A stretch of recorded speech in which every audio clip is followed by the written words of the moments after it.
We go to Flint, Michigan for a virtual civil hearing. Judge Herman Marable presiding. Timothy Moore has filed suit against his aunt, Cherkitha Love, claiming she's violated a lease agreement.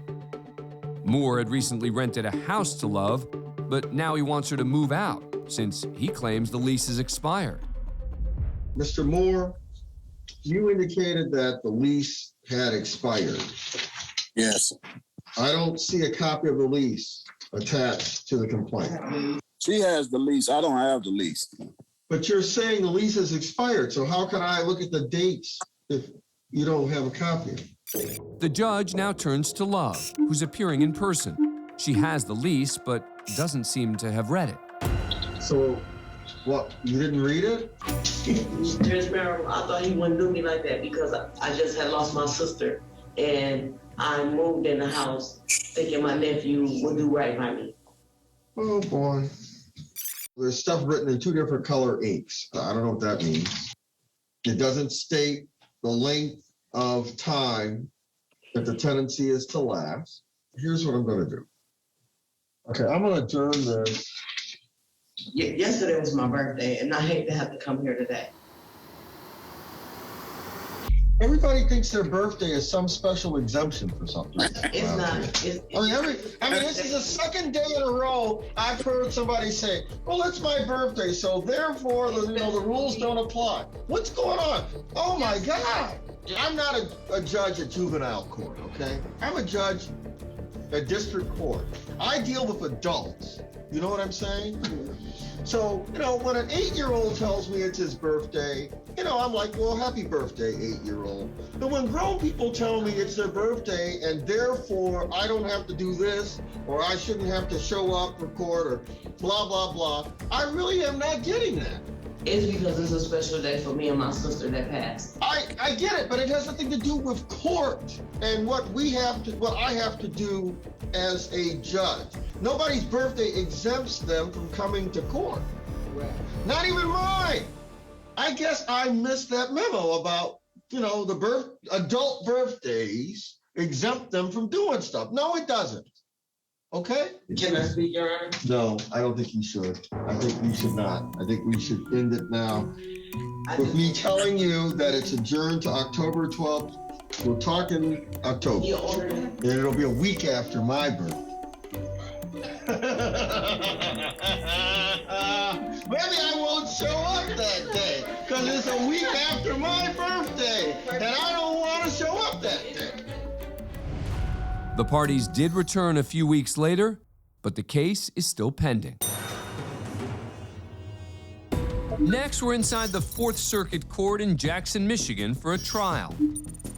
22-year-old Paul Bellar, 28-year-old Joseph Morrison, and 43-year-old Pete Masico have been charged with 1 felony count each of gang membership, providing material support for terrorist acts, and felony firearms. 2 years earlier, the 3 men were arrested as part of a militia group who allegedly intended to kill members of law enforcement and ultimately kidnap Michigan Governor Gretchen Whitmer. Today is the 7th day of the trial, and with the jury not in the courtroom, prosecutor Bill Ralston has a complaint about Bellar's behavior toward a specific juror. Yeah, Judge, since the start of the trial, there's been nonverbal communication between one of the jurors, who's a female, and Mr. Bellar. The communication has been in the form of eye contact, smiling at each other. Today, Mr. Bellar had a physical response. He clenched both his fists and shook them in an affirmative way, spoke to Mr. Morrison immediately afterwards. And we're very concerned about this juror. Bellar's attorney, Andrew Kirkpatrick, reaches over to grab an item off the table and then offers an explanation for his client's behavior. Your Honor, just so the court's aware, the shaking of the fist is because of Skittles. Earlier in the hearing, Kirkpatrick can be seen dropping what appears to be a package of candy on the table. And later it appears that Bellar is eating some of it. There was a sidebar. I was talking to your clerk. I was asking for some candy. She said, Does your client want some Skittles? Because guess what? It's his birthday today. And oh, by the way, happy birthday. And she knew it was his birthday. And so she said, you want to give these Skittles to your client? She handed me the Skittles and I showed Mr. Beller, and Mr. Beller said, you got me some Skittles. That's what that's about, Your Honor. But Kirkpatrick also admits he has witnessed some flirting. Now listen, I'm an officer of the court. I'm not going to try to say things on the record that aren't true. I have noticed her kind of looking at her. I had a conversation with my client regarding it. I kind of saw it, and I told him, he knows they haven't spoken outside of this. He's not winking at her. He's not doing anything to her to encourage her to, if she's got an issue, she's got an issue. But I don't think that's a basis to get rid of this juror. I just don't. And what they're classifying this is ridiculous. But again, I will not deny also that there's been a couple times she's walking, she looks at him. But I can't say what that's about. Maybe she likes him, maybe she doesn't like it. There's no way of telling what's in the juror's mind and what exactly she's doing or thinking. But I can tell the court it was Skittles. Hey, Your Honor, I would just like to say that, number one, I find some of the things that have been said here totally inappropriate. This is a juror that both sides agreed upon. She is supposed to judge the witnesses and judge the defendants. She's got to look over here. I've had rape case and child molestation case where jurors have looked at my client in the testimony and shook his head, nobody complained. For people to suggest that simply because a young woman who's been tasked with the duty of evaluating somebody's guilt or innocence and is looking over here, it must be some sort of flirtatious or romantic involvement, is just sexist. After hearing from the defense, Judge Thomas Wilson shares his thoughts on the situation. At first, I didn't really pay much attention, but as time has gone by, I've seen her looking at your client, Mr. Kirkpatrick. I've looked over quick enough to see him looking right at her. I've seen her smile a number of times. I see her looking directly at your client, and a number of times I've seen smiles come onto her face. Not great big smiles, but more of a small smirk on her face. It's enough that it's drawn my attention. I'm going to reserve judgment on whether I'm going to let her kick her off or not and continue to keep my eye on what's going on. Thank you, Your Honor. 2 days later, the judge dismissed the juror, saying it's safer to err on the side of caution. The three defendants were later found guilty of all charges. Bellar was sentenced to 7 years in prison. Morrison received a sentence of 10 years, and Masico sentenced to 12. All three have no chance of parole.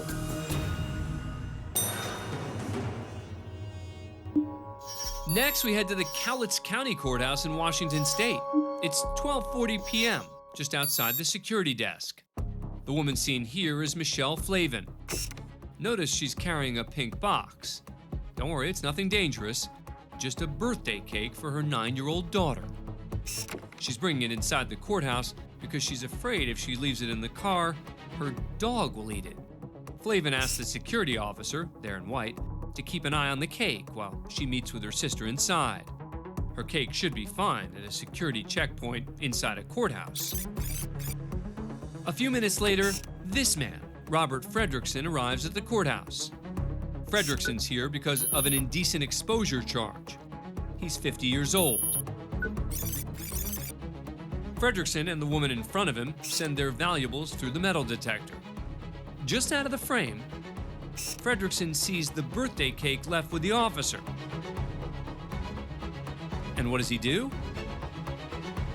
He puts his hand right in the cake and takes a bite. A woman notices the shameless act and might be thinking she's being punked. There goes Fredrickson, who appears to be licking his fingers. He heads to the water fountain, probably to wash evidence off his hands. The woman calls over another security officer. The officer in white, meanwhile, has eyes on the cake and can see the damage. Not only is Fredrickson busted, he's still licking cake from his fingers. The group gathers around the table, and that's when Fredrickson does the inexplicable. He goes back for seconds. The officer in white has seen enough of this frosting-filled crime scene. Fredrickson and the cake are thrown to the ground. A few more guards arrive, and Fredrickson is arrested. On top of the initial indecent exposure charge he was facing that day, Fredrickson also picked up another charge of third-degree theft, which was the icing on the cake. As for Flavin, a local grocery store heard about the incident and provided her with a brand new cake. This is the Turner Guilford Night Correctional Center in Miami, Florida. And this is Eduardo Arama. Arama is supposed to be locked up inside said facility, but he's not, and that's a problem. The inmate did not escape. Instead, a paperwork error triggered his early release into the public on what just happened to be his 52nd birthday. It was a nice present, considering Arama still had just under a year to serve, linked to criminal mischief, probation violation, and shooting or throwing a deadly missile into a dwelling or vehicle.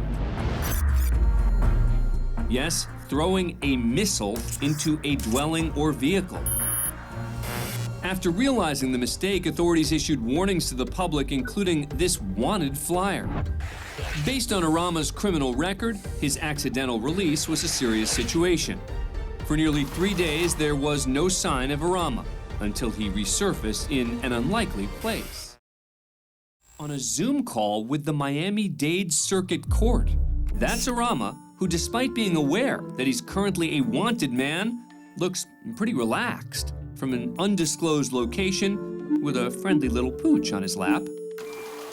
Due to the COVID-19 pandemic, the Broward County Court set up an easily accessible portal for remote hearings. Prior to his release, Arama had a hearing scheduled for today that he should be joining from inside the correctional facility. But instead, it looks like he's on the patio. Despite being wanted by police, he shows up for his hearing and is even a little early. At the time, the only other person on the video call is his attorney, Assistant Public Defender Fadya Salem. But after a brief conversation discussing his situation with her, he hangs up before the actual hearing begins. Mr. Arama is a sentenced inmate. He is sentenced to state prison. He was released in error. As you know, Mr. Arama was present. His video was working. Then he turned it off. Ms. Salem, have you spoken with him about surrendering? Judge, I have spoken to him. This is his only request. He has only but a few possessions left to his name and a dog. And he's merely asking for the court to give him a date to surrender so that he can find somebody to take those possessions. Despite the fact that Arama is supposed to be in jail, Salem continues to make the case for a little more free time for her client.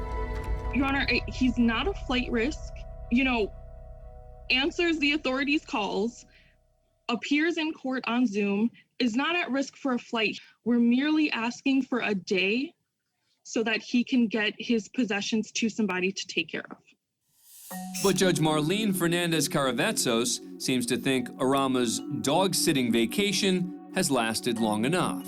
He's had that day, Ms. Salem. He was released on Monday. It's now Thursday. He surrendered today. Eduardo Arama was taken back into custody the following day without incident. The Miami-Dade Department of Corrections issued a statement saying, quote, "Our review of the circumstances surrounding this inmate release is ongoing to include a full internal investigation." Okay, next fellow would be Joseph Jerome Batten. We're in the Broward County Bond Court in Fort Lauderdale, Florida. The defendant is Joseph Jerome Batten, who's been charged with trespassing at a local track and casino for the second time in 2 months. How you doing, Your Honor? Good morning. I do have a history, Your Honor. Can I speak to you, Your Honor? In the past 2 years, Batten's made quite a habit of trespassing at local casinos. He's been convicted of it more than 10 times. So he knows the bond court drill, and he's not looking to resolve his case as the public defender suggested. I already know I got a history. This man ain't said nothing to me now time in here this morning. All right, Your Honor? And I'm just being frank with you. That's the only place I go. Only thing I do, as you can see, is nothing but trespassing, because that's my only entertainment. All right, is go to the track, and I like for you to make an offer. And if I like it, I accept it. Batten has just requested an offer of minimal jail time from the judge, and he's hoping it's an offer that'll work for him. He's also seemingly taken his case into his own hands. You discharging your public defender at this time, sir? No, I ain't discharging, but he ain't presented the way I wanted to be presented. I ain't say resolve this. I said make an offer, which is how much time, whatever is 2 weeks, 3 weeks, I want to resolve it in that frame, in that fashion, sir. As his attorney attempts to rejoin the conversation, Batten doesn't let him. Judge, I've explained to Mr. Batten not to talk about the facts of the case. Ain't no facts. We ain't going to trial. I'm asking you to make an offer, Your Honor, straight up. The history, proof is in the pudding. That's the only thing I got. As you can see, ain't nobody been hurt. I ain't never intoxicated when I'm arrested, so it ain't nothing. You know what I mean? All it is trespassing, simple trespassing. Batten's presentation is compelling enough to convince Judge John Contini to follow through on the request.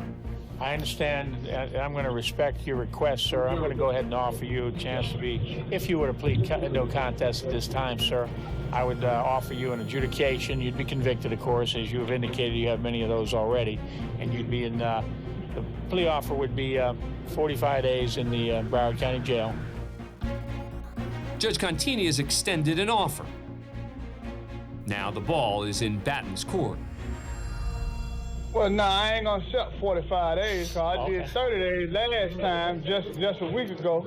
But my birthday coming up, I'm hoping you can say a week or two, and I agree with that, you know what I mean? 45 days, nah, I think my regular judge let me out before 45 days. Well, you can already tell I'm not really a regular judge. Judge Contini explains that since Batten is a repeat offender, 45 days in jail is a reasonable sentence. Sir, you have a real history, and you've already indicated that's what you do, and that's what you're going to continue to do. And so, yeah, but ain't nobody been hurt. I ain't never intoxicated. I'm always bringing money to them places. I respect your decision. I respect your decision. Your decision is to decline the offer at this time. Is that right? All right. Okay. Yeah, I don't want to accept the 45 days. Okay. All right. And in the end, Joseph Batten did not serve 45 days. He eventually appeared before a different judge, pled no contest to trespassing, and received just 17 days in jail.